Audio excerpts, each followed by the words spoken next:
हाथों में पूजा की थाली हो, आई रात सुहागों वाली।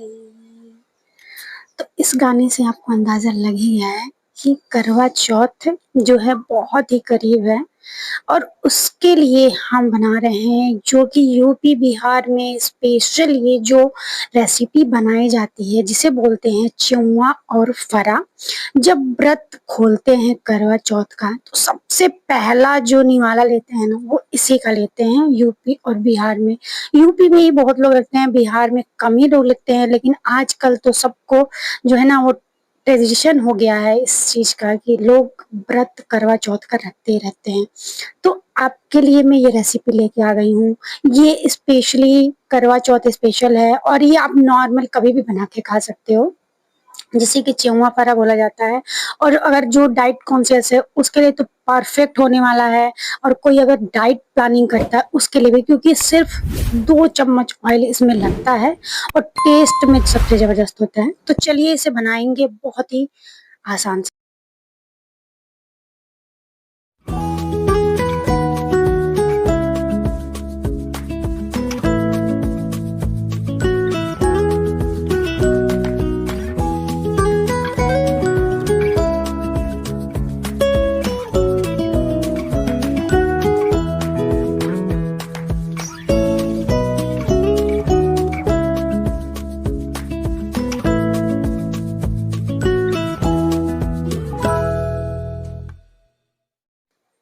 सबसे पहले चने की दाल को रात में या 3-4 घंटे के लिए आपको भिगो देना है। देखिए वीडियो जो है ना थोड़ा सा बड़ा होगा तो आप बिल्कुल स्किप मत करिएगा, क्योंकि ना इसमें टिप्स की जरूरत होती है आपको बनाने के लिए, तभी आपका जो है वो परफेक्ट बनेगा, वरना नहीं बनेगा। तो इसलिए मुझे लंबा वीडियो करना पड़ा है। तो यहाँ पे क्या करना है कि सबसे पहले चना दाल को भिगो लिया था रात में, या फिर सुबह आप 2-3 घंटे के लिए 4 घंटे के लिए भिगो, जब तक कि फूल जाए, इतना फूल जाए कि टूटने लगे। अब इसके बाद ना इसको थोड़ा थोड़ा पानी डालिए, जैसे पानी का छिड़काव करते हैं ना, बस ऐसे छिड़काव कर करके आपको मिक्सी के जार में पीस लेना है। बिल्कुल पानी नहीं रहना चाहिए, सूखा ही पीसना है। अगर आप बिना पानी के भी पीस सकते हो ना तो बिना पानी डाले आप पीस लो।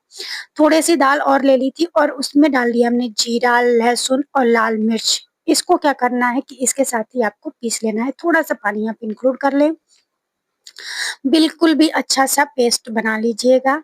और देखिए बहुत हल्का मसाला डलता है, ज्यादा मसाला डाल देंगे आप तो बिल्कुल इसका जो फ्लेवर है ना बहुत ही बेकार हो सकता है। तो इससे अच्छा होगा कि आप जो क्या करें ना कि इतने ही मसाले आपके लिए सफिशियंट हैं। तो यहाँ पे इसको थोड़ा सा फ्लफी बनाने के लिए ना मैं इसको मिलाऊंगी थोड़ी देर के लिए। उसके बाद जब आपको लगे कि हाँ फ्लफी हो गया है तो इसमें डाल दीजिएगा हींग। हींग बहुत ही इंपॉर्टेंट है, बिना हींग डाले मत बनाइएगा, नहीं तो पेट में पेन भी हो सकता है। भाई चने की दाल है ना थोड़ी गैस बनाती है, तो इसलिए हमने हींग डाल दिया था। हल्दी पाउडर, जीरा पाउडर और आपका हो गया धनिया पाउडर। बस ये हल्के मसाले, कोई गरम मसाला इसमें यूज मत करिएगा, स्वाद का बेस्वाद हो जाएगा। अपने तरफ से आप सोचोगे कि नहीं थोड़ा सा मैं ये डाल के देख लूं, नहीं, इसके लिए ना इतना मसाला बहुत ही सफिशियंट होता है। इसको अच्छे से मिला के, नमक हम अभी नहीं डालेंगे क्योंकि अगर हम तुरंत नमक डाल देंगे ना तो ये बिल्कुल पानी छोड़ देगा और बिल्कुल बेकार हो जाएगा। तो इसको साइड में रखेंगे हम। यहाँ पे मैंने ना चावल का आटा ले लिया है। हमारे यूपी और बिहार में ना क्या होता है कि ये आटे यानी कि जो गेहूं का आटा होता है उससे भी बनाया जाता है, लेकिन करवा चौथ पे स्पेशली हम बनाते हैं चावल के आटे का। तो मैंने 250 ग्राम चावल का आटा लिया था और मैं डालूंगी 125 ग्राम पानी, यानी जितना चावल उसके आधा पानी को हमें सबसे पहले इसमें क्या कर लेना है, गरम कर लेना है एक पैन में। उसके बाद थोड़ा सा हम इसमें डाल देंगे नमक पानी में ही, ताकि अच्छी तरह से घुल जाए। और हमने जो आटा लिया था चावल का इसको डाल लेना है और इसमें क्या करेंगे हम अच्छे तरीके से जो है वो मिला देंगे। बस मिला के इसमें क्या कर देना है कि छोड़ देना है, बस इतना मिला दीजिएगा ताकि चावल जो है ना अच्छे तरीके से पानी से मिल जाए। और यहाँ पे आपको कुछ भी नहीं करना है, मिलाने के बाद इसको क्या करेंगे, आपको इसको अच्छे तरीके से ढक कर कम से कम 2 से 3 मिनट के लिए रख दीजिएगा। बस ढक के 2-3 मिनट रख दीजिएगा। 2-3 मिनट बाद हटा के इसको एक परात में निकालिए। परात में निकाल कर अच्छे तरीके से पहले आप, जैसे क्या होगा ना कि बहुत ही ये गर्म होगा, तो पहले आप बिना हाथों से मिलाइएगा, वरना आपके हाथ जो है ना वो जल सकते हैं। तो इस तरीके से मैंने ना इस कलछी से ही मिला दिया था।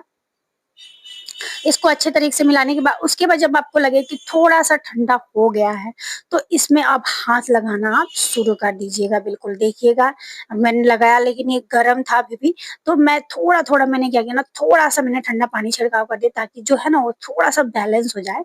और इस तरीके से देखिए, पानी डालने की आपको ज़रूरत पड़ती नहीं है, लेकिन मैंने थोड़ा-सा ठंडा करने के लिए इसको इस तरीके से, क्या होगा ना कि ये आटा जो है इकट्ठा होने लगेगा बिना पानी के, बिना पानी डाले। अगर पानी डालना भी है तो बस एक छिड़काव करके आप इस तरीके से आटे को एक जगह इकट्ठा कर लीजिएगा। वो अपने आप जो है ना मॉइस्चर होता जाएगा। बिल्कुल पानी इसमें डालने की ज़्यादा ज़रूरत आपको पड़ेगी नहीं। इस तरीके से करके आपको क्या करना है, कुछ देर के लिए इसको ढक कर छोड़ देना है रेस्ट के लिए, ताकि ये अपना रेस्ट होके अपना जो है एक डो तैयार हो जाए। यहाँ पे डो तैयार हो चुका था। यहाँ पे जो हमने दाल बनाई थी पीस के मसाला, इसमें अब हम स्वाद अनुसार नमक डाल देंगे। और क्योंकि जो है अब हमारा ये आगे का प्रोसेस होने के लिए तैयार हो गया। अगर पानी भी छोड़ेगा तो कोई प्रॉब्लम नहीं है। तो यहाँ पे स्वाद अनुसार आपको नमक डाल लेना है और इसको हल्के हाथों से आपको मिला लेना है, ताकि अच्छे तरीके से हर जगह मिल जाए। वीडियो थोड़ा लंबा हो रहा होगा, बट क्या करूँ, मजबूरी है कि इसको शॉर्ट में बताने पे ना फिर वो स्वाद जो है आपको मिल नहीं पाएगा। बनाने में इतना टाइम लगता ही लगता है। तो नमक डाल के रेडी हो चुका था। यहाँ पे ना मैं अपना स्टीमर तैयार कर रही हूँ। तो स्टीमर के लिए ना मैंने एक कढ़ाई ली है, पैन टाइप की, उसमें मैंने पानी भर दिया था, उसके ऊपर छन्नी रख दी थी और उसको ढक दिया था। यहाँ पे मैं पेड़े ले रही हूँ चावल के, और इसको क्या करेंगे, हम बेल लेंगे। और सारे फरे हमारे एक साइज के बने। इसके लिए हमें क्या करना है कि एक कटोरी ले लो और उसको काट दो, ताकि जो साइज है ना वो सेम भी रहे, लुक भी हमारा अच्छा लगे। आप इसको ऐसे भी कर सकते हो कि एक बड़ा सा रोटी बना लो। अब यहाँ पे देखिए, अब पहले मैं बता लेती हूँ फिर आपको आगे बताऊंगी। तो यहाँ पे अब जब ये हमने बना लिया पूरी, तो इसमें बीच में हमें स्टफिंग करनी है। और इसका मुंह जो है बिल्कुल बंद नहीं करना है। इस तरीके से आप देख लिए, बिल्कुल ध्यान से देखिए। फिर वैसे मैं बता रही हूँ आपको कि इस तरीके से लोई बनाकर आपको पूरी बनाकर ऐसे कट कर लेना है। और बिल्कुल इसके बीच में आपको रख देना है मसाला, और उस तरफ से आपको इसको कवर कर देना है। बस इसको बिल्कुल भी आपको क्या करना है कि बिल्कुल बंद नहीं करना है, खुला रखना है, ताकि देखने में भी लुक भी अच्छा लगता है।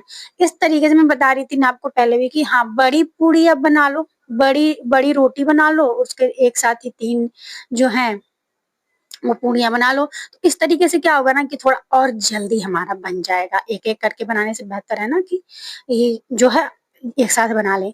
तो अब मेरा जो फरा था वो बिल्कुल रेडी हो चुका था। तो अब ने अपने स्टीमर जो था, हमारा स्टीमर भी तैयार हो चुका था।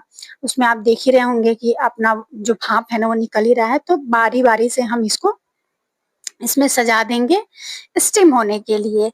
ये स्टीम होके ही बनता है असली में। तो इसीलिए मैं आपसे बोली थी कि जो डाइट वाले हैं वो भी इसको बहुत इजीली और बहुत ही मतलब आराम से टेस्ट के साथ खा सकते हैं। अब बनाएंगे हम चिउआ, जो कि स्पेशल होता है बिल्कुल। इस जब पता है आपको, फरे से ज्यादा अच्छा ना ये लगता है, चुइया लगता है। तो इसको क्या करना है, छोटे छोटे लोई काट लेंगे और इस तरीके से आपको क्या कर लेना है कि मतलब हाथों की सहायता से इस तरीके का शेप आपको दे देना है। यानी जैसे मैगी चाउमीन होता है ना, उसी तरीके का आपको शेप दे देना है।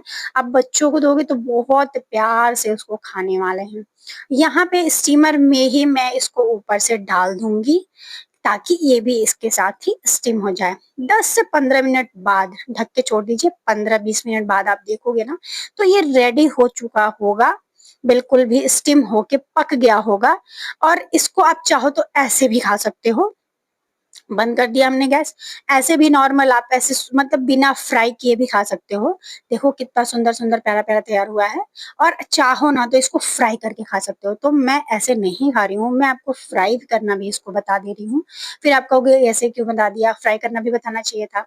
तो बस आपको ले लेना है 2 चम्मच तेल, मस्टर्ड ऑयल, इससे जो क्या होता है ना कि एक सोंधापन आता है, तो उससे वो बहुत ही बेस्ट लगता है। तो यहाँ पे हम डालेंगे राई, ठीक? सरसों के तेल में राई और जाएगा कढ़ी पत्ते का तड़का। इसमें जाएगा बारी-बारी से चौंवा और फरा को हमको इसमें डाल लेना है। ऑयल जब इसमें लगेगा ना तो इस जो एक साथ ही चिपका हुआ है बिल्कुल अलग-अलग हो जाएगा और बहुत ही प्यारा जो है मतलब सिक के तैयार होगा और खाओगे ना तो आप मेरी तारीफ ज़रूर एक बार करोगे कि बहुत ही अच्छी-सी रेसिपी मैंने बताई है। बहुत ही टेस्टी भी लगेगा आपको और अगर आप ऐसे भी खाना चाहो बिना ऑयल के तो भी आप इसे खा सकते हो। तो यहाँ पे ये फ्राई होके तैयार हो चुका था। मैंने इसे निकाल लिया था प्लेट में और अब जाएगा ये हमारे पेट में। तो यहाँ पे मैंने ग्रीन सी बहुत ही प्यारी चटनी बनाई थी। अगर आपको इसकी रेसिपी चाहिए होगी तो मुझे बताइएगा और इसके साथ अब इसको एन्जॉय करिएगा। देखिए रूखे भी आप खा सकते हो और ये रहा हमारा चेवइयाँ। तो मिलेंगे नेक्स्ट वीडियो में, तब तक के लिए राधे-राधे, जय माता दी।